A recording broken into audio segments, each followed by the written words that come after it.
坐骑，不得好死！不劳姐姐费心，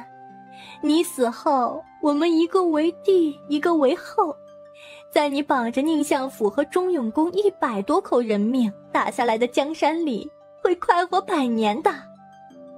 宁以月的心情并没有受到诅咒的影响，声音反而因着愉悦和兴奋陡然拔高。皇上有令，叛国余孽宁前羽残害皇嗣嫔妃，与人苟且，秽乱后宫，德行尽失，将他挖去双目，剁去4肢，丢去乱葬岗。宁以月看着地上毫无生气的人，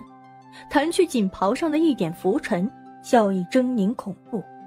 姐姐，让你和红郎在乱葬岗团聚，妹妹仁至义尽了。一声炸雷响起，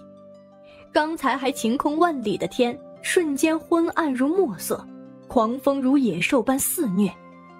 随即瓢泼大雨席卷整个北云国，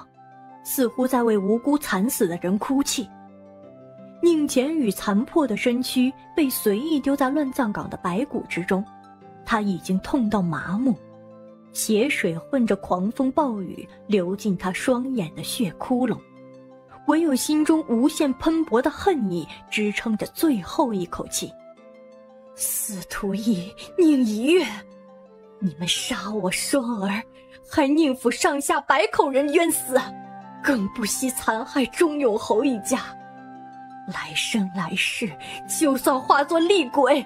我也要报这笔血海深仇。随着最后一声宛如来自地狱恶鬼的嘶吼，宁前羽化作一缕冤魂，随着狂风散去。